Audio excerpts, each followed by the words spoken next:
Assalamualaikum warahmatullahi wabarakatuh. Pada pertemuan kali ini, saya akan mencoba memberikan pembahasan mengenai ruang lingkup manajemen keuangan ya.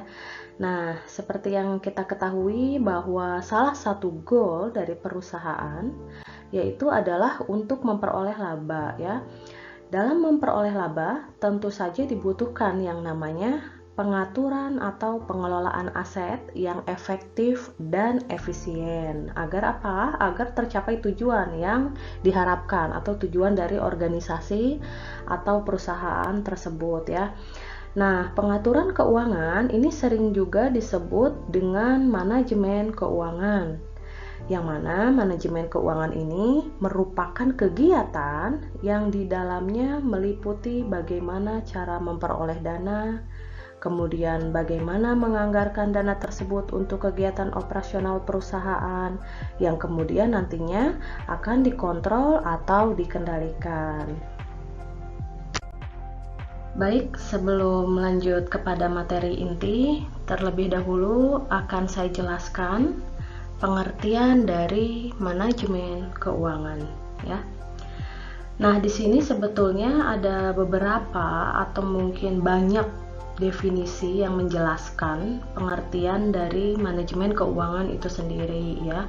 Tapi pada pemaparan kali ini saya hanya ambil dua definisi saja menurut para ahli, yaitu yang pertama menurut Bambang Rianto yang menyatakan bahwa manajemen keuangan yaitu keseluruhan aktivitas perusahaan yang berhubungan dengan usaha untuk mendapatkan dana yang diperlukan dengan biaya yang minimal dan syarat-syarat yang paling menguntungkan, beserta usaha untuk menggunakan dana tersebut seefisien mungkin. Kemudian pengertian selanjutnya menurut Emery et al. Di sini dikatakan bahwa manajemen keuangan merupakan suatu bidang keuangan yang menerapkan prinsip-prinsip keuangan dalam sebuah organisasi untuk menciptakan dan mempertahankan nilai melalui pengambilan putusan dan manajemen sumber daya yang tepat.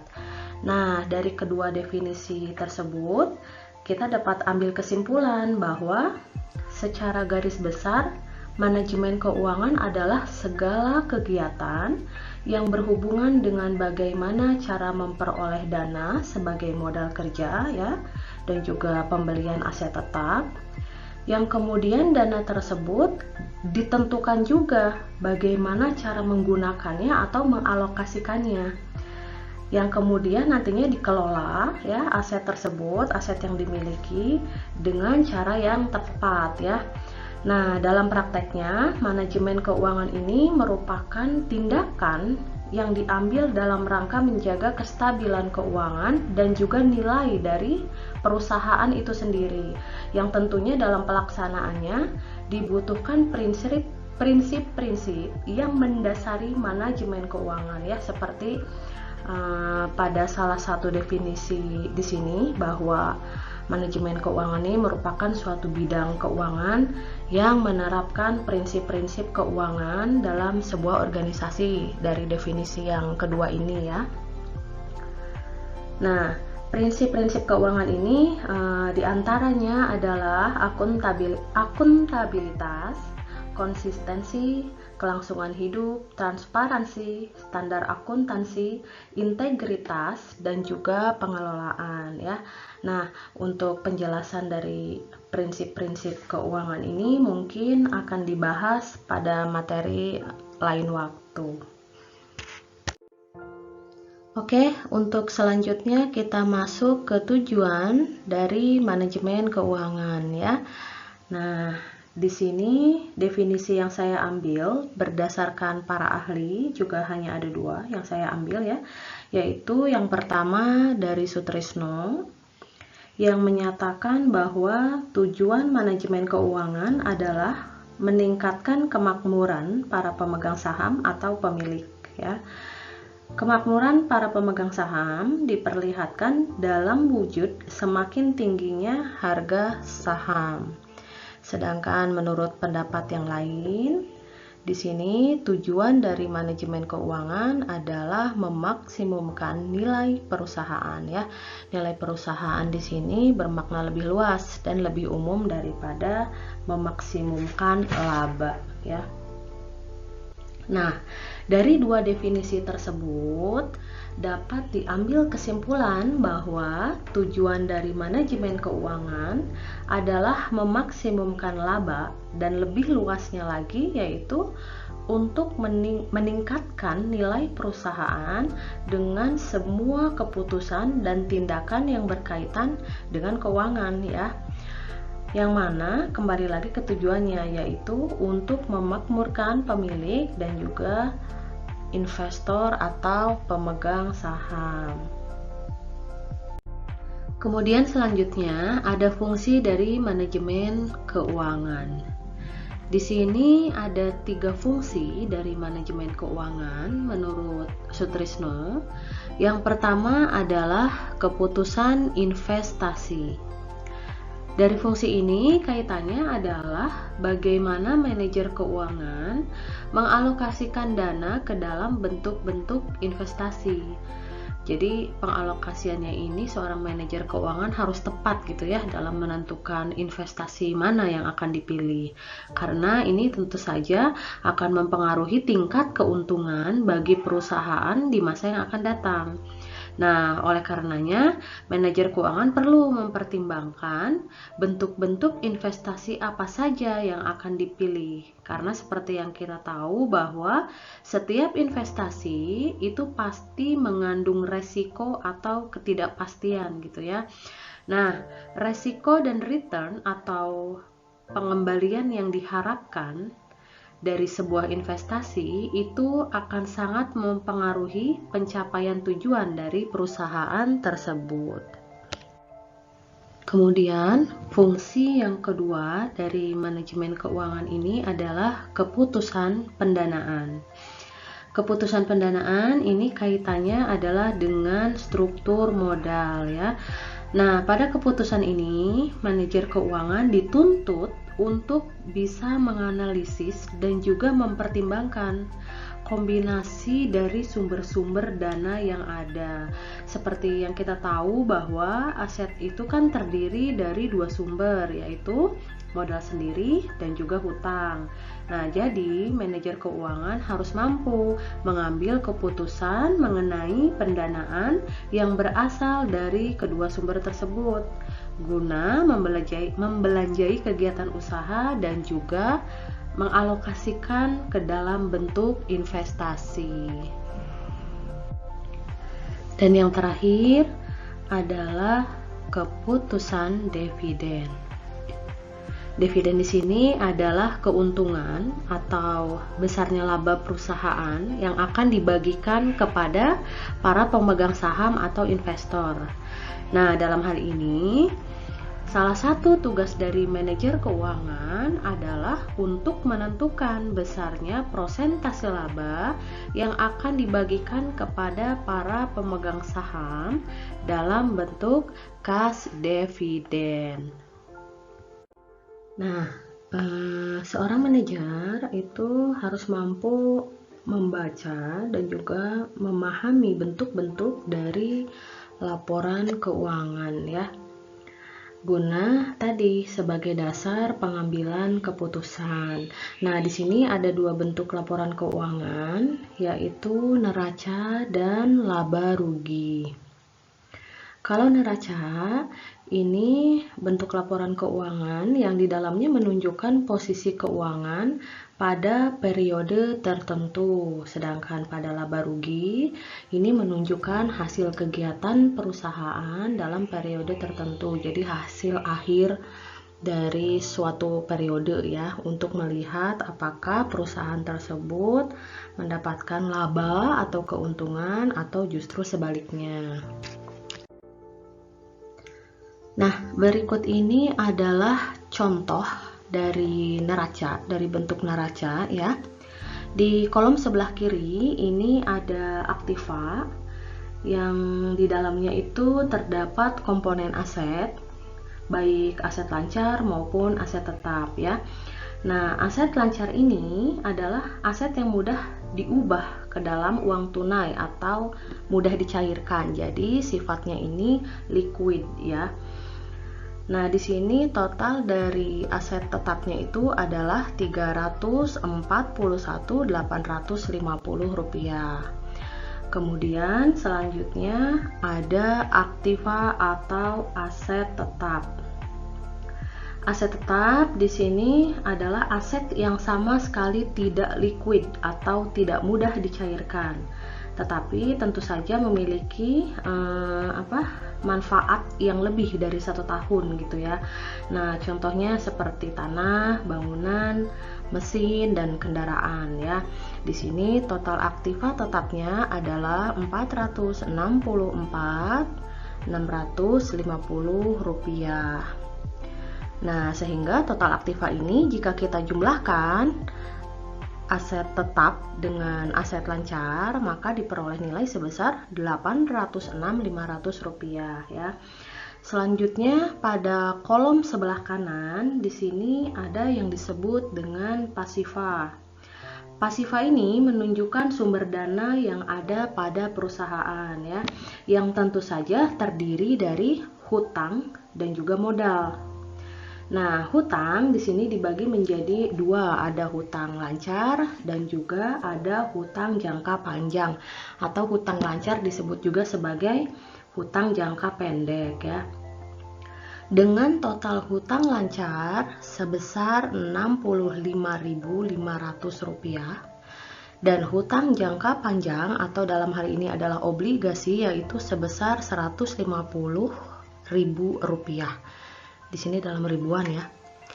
Nah, sehingga total hutang jangka panjangnya adalah sebesar Rp250.000. Kemudian selanjutnya di sisi pasiva ini tentu saja ada modal yaitu sebesar Rp491.000. Sehingga jika kita jumlahkan atau totalkan hutang dengan modal ini, totalnya tentu saja pasti harus sama ya dengan sisi atau kolom sebelah kiri pada neraca, yaitu Rp806.500. Sebetulnya selain dari kedua aset ini ya, aset lancar, aset tetap gitu ya, ada juga yang disebut dengan aset tetap tak berwujud atau disebut dengan intangible asset ya. Jenis aset yang satu ini merupakan aset atau harta perusahaan yang tidak memiliki bentuk fisik, namun tetap dapat diidentifikasi, seperti misalnya hak cipta, merek dagang, goodwill gitu ya, termasuk juga mungkin nama baik perusahaan. Itu juga adalah bagian dari aset tetap tidak berwujud atau disebut dengan intangible asset. Nah, selanjutnya kita masuk ke contoh dari bentuk laporan keuangan yang lain ya, yaitu adalah laba rugi. Di sini untuk memperoleh besarnya laba atau rugi dalam suatu perusahaan bisa dihitung dengan cara mengurangi jumlah penghasilan atau pendapatan gitu ya dengan harga pokok penjualan. Di sini penghasilannya adalah sebesar Rp1.240.000 dengan harga pokok sebesar Rp570.000. Nah, penghasilan ini dikurangi dengan harga pokok penjualan, maka diperoleh laba kotor sebesar Rp670.000. Nah, laba kotor ini kemudian dikurangi dengan biaya-biaya operasional perusahaan, seperti misalnya ada biaya administrasi, biaya pemasaran, dan lain-lain ya.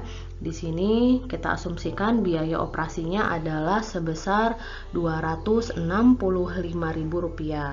Nah, ini kita kurangi.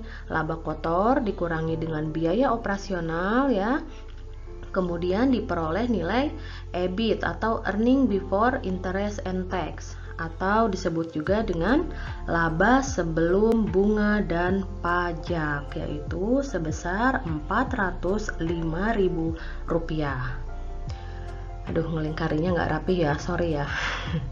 Nah, kemudian dikurangi dengan bunga jika ada bunga ya, jika ada bunga pinjaman maksudnya. Nah, dalam hal ini contohnya bunganya adalah sebesar Rp75.000. Kemudian EBIT ini yang tadi sudah kita dapatkan, kita kurangi dengan nilai bunga sehingga diperolehlah EBT atau Earning Before Tax atau laba sebelum pajak sebesar Rp330.000 ya. Nah, karena ini adalah laba sebelum pajak, maka harus kita kurangi dulu dengan pajak. Di sini contoh pajaknya adalah sebesar 30%. Nah, pajak 30% ini sebagai pengurang daripada earning before tax tadi ya. Di sini 30% dari 330.000 diperoleh nilai sebesar 99.000 ya. Nah, kemudian ini kita kurangi nilai EBT dikurangi dengan pajak, kemudian diperoleh EAT atau earning after tax atau laba bersih setelah pajak ya, sebesar Rp231.000. Nah, ini adalah contoh dari laporan laba rugi perusahaan. Oke, selanjutnya kita akan mencoba menganalisis hasil dari laporan keuangan tadi ya, dengan menggunakan analisis rasio atau analisis perbandingan. Di sini ada 3 jenis analisis rasio yang digunakan, yaitu likuiditas, solvabilitas, dan rentabilitas. Yang pertama ada rasio likuiditas. Rasio likuiditas ini seperti namanya gitu ya. Rasio ini menunjukkan seberapa liquid atau seberapa cair suatu perusahaan.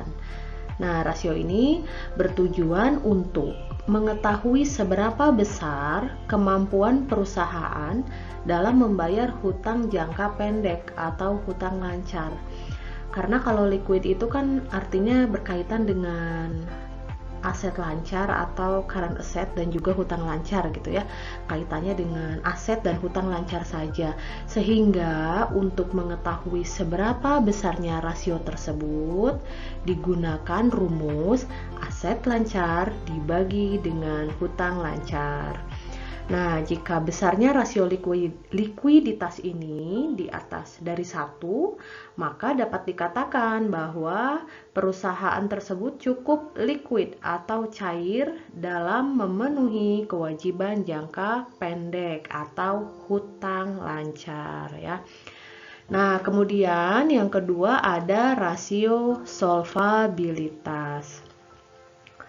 Rasio ini bertujuan untuk mengetahui kemampuan perusahaan dalam memenuhi seluruh kewajibannya, baik jangka pendek maupun jangka panjang. Jadi dari seluruh total hutangnya gitu ya. Pada saat perusahaan tersebut dilikuidasi. Apa artinya dilikuidasi? Likuidasi di sini maksudnya adalah penyelesaian suatu aset dan hutang sebagai akibat dari pembubaran suatu perusahaan atau suatu perusahaan yang sudah gulung tikar ya, bisa dibilang seperti itu. Jadi dilihat berapa besarnya aset keseluruhan yang dimiliki dibandingkan ya, kemudian dibandingkan dengan total hutang yang dimiliki oleh perusahaan tersebut. Sehingga rumus yang digunakan adalah total aset dibagi dengan total hutang. Kemudian yang terakhir, selanjutnya ada rasio rentabilitas. Rasio ini digunakan untuk mengukur kemampuan perusahaan dalam memperoleh laba dari modal yang digunakan. Jadi dari seluruh total modal, baik modal sendiri ya ditambah dengan modal asing atau modal pinjaman, apabila modal tersebut digunakan, maka berapa sih besarnya perolehan laba yang dihasilkan begitu ya. Sehingga rumusnya itu adalah laba dibagi dengan total modal dikali 100%. Oke, kemudian selanjutnya kita masuk ke contoh dari analisis rasio ya. Di sini ada neraca yang bisa kita lihat. Besarnya total aset yaitu 800 juta yang terdiri dari aset lancar sebesar 300 juta dan aset tetapnya 500 juta. Kemudian pada sisi kanan atau pasifanya terdapat total hutang yang terdiri dari hutang lancar sebesar 100 juta dan hutang jangka panjang berupa obligasi sebesar 220 juta. Sedangkan sisanya yaitu modal sebesar 580 juta. Nah, selanjutnya untuk mengukur besarnya rasio likuiditas, kita dapat hitung sesuai rumus yang tadi, yaitu aset lancar dibagi dengan hutang lancar. Di sini kita dapat lihat total aset lancarnya adalah sebesar 300 juta ya, sedangkan hutang lancarnya adalah 100 juta. Jadi rasio likuiditasnya adalah 300 juta dibagi 100 juta. Maka diperoleh besarnya rasio likuiditas adalah 3 ya. Yang dapat diartikan atau artinya setiap 1 rupiah hutang lancar telah dijamin dengan 3 rupiah aktiva lancar. Ini artinya perusahaan tersebut liquid ya, karena masih lebih besar aset lancarnya daripada hutang lancarnya. Artinya kepemilikan aset lancarnya ini sebanyak 3 kali lipat dari hutang lancarnya. Nah, kurang lebih seperti itu. Nah, semakin tinggi rasio likuiditasnya, maka semakin liquid perusahaan tersebut, yang mana dalam hal ini tentu saja bagi kreditor ini dipandang cukup baik karena perusahaan tersebut artinya memiliki kemampuan ya dalam membayar hutang jangka pendek atau hutang lancarnya. Tapi rasio yang terlalu tinggi juga bisa dikatakan perusahaan tersebut tidak efisien dalam penggunaan dana atau aset lancar yang ada, karena ini artinya banyak dana yang menganggur atau tidak berputar dengan baik. Nah, kemudian yang kedua kita akan hitung berapa besarnya rasio solvabilitasnya. Di mana rasio solvabilitas ini tadi kan adalah untuk mengukur kemampuan perusahaan dalam memenuhi seluruh kewajibannya, gitu kan ya. Di mana rumusnya adalah total hutang dibagi dengan total aset. Jadi di sini kita jumlahkan semua, mau aset lancar, aset tetap dibagi dengan seluruh hutang, baik hutang lancar maupun hutang jangka panjang. Jadi kalau likuiditas tadi hanya melihat aset lancarnya saja, kalau solvabilitas ini melihat keseluruhannya ya, dari aset maupun hutangnya. Di sini total asetnya adalah sebesar 800 juta dan total hutangnya adalah 320 juta. Sehingga diperoleh rasio solvabilitasnya sebesar 2,5. Yang artinya setiap 1 rupiah total hutang telah dijamin oleh 2,5 total aset. Dengan demikian, kondisi perusahaan tersebut dalam kondisi yang baik atau disebut dengan solvable ya, sebab seluruh hutang-hutangnya masih dapat tertutupi oleh kekayaan atau aset perusahaan yang ada. Kemudian yang terakhir adalah menentukan besarnya rasio rentabilitas. Nah, salah satu tolak ukur keberhasilan manajemen adalah rentabilitas, yang mana dapat diartikan perusahaan tersebut mampu menghasilkan keuntungan dengan semua modal yang dimiliki. Nah, kalau pada rasio likuiditas dan solvabilitas itu kan acuannya pada neraca ya. Sedangkan pada rasio rentabilitas ini acuannya adalah laporan laba rugi. Jadi kita harus menentukan dulu besarnya EBIT atau earning before interest and tax dan juga EAT atau earning after tax-nya. Rentabilitas sendiri itu dibagi menjadi dua. Yang pertama adalah rentabilitas ekonomis. Nah, rentabilitas ekonomis ini adalah kemampuan perusahaan dalam menghasilkan laba dari semua modal yang dimilikinya, yaitu modal sendiri ditambah dengan modal asing atau pinjaman. Sehingga rumusnya adalah EBIT dibagi dengan modal sendiri ditambah modal asing dikali 100%. Sedangkan untuk rentabilitas yang kedua, yaitu rentabilitas modal sendiri, ini merupakan kemampuan perusahaan ya dalam memperoleh laba dengan modal sendiri. Jadi modal asingnya atau modal pinjamannya ini tidak diikut sertakan. Sehingga rumus yang digunakan adalah earning after tax atau EAT dibagi dengan modal sendiri dikali 100%.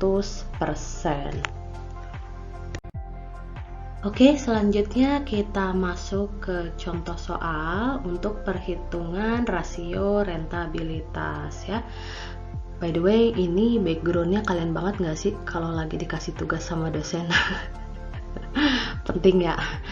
Oke, kita masuk ke contoh. Suatu perusahaan memiliki total modal sebesar 1 miliar yang terdiri dari modal sendiri sebesar 500 juta dan modal asing sebesar 500 juta dengan bunga 20%. Penjualan yang diperoleh perusahaan tersebut adalah sebesar 500 juta dengan harga pokok penjualan yaitu sebesar 200 juta dan biaya operasinya 80 juta. Operasi di sini maksudnya adalah operasional perusahaan ya, bukan operasi yang lain. Oke, jika pajak yang harus dihitung 30%, tentukan rentabilitasnya. Baik, kita akan mencoba menghitung berapa besarnya rentabilitas ekonomis dan juga rentabilitas modal sendiri. Yang pertama yang kita lakukan adalah hitung dulu berapa besarnya total modal yang dimiliki ya. Yang mana modal di sini terdiri dari modal asing yaitu sebesar 500 juta dan modal sendiri sebesar 500 juta, sehingga total modal yang dimilikinya adalah sebesar 1 miliar rupiah.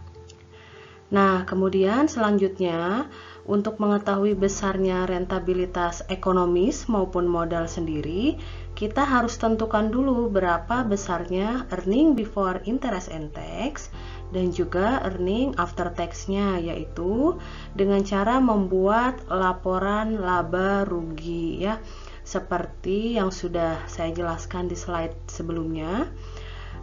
Untuk menentukan berapa besarnya EBIT dan juga EAT-nya, yang pertama adalah tentukan berapa besarnya laba kotor dengan mengurangi nilai penjualan dengan harga pokok penjualannya ya.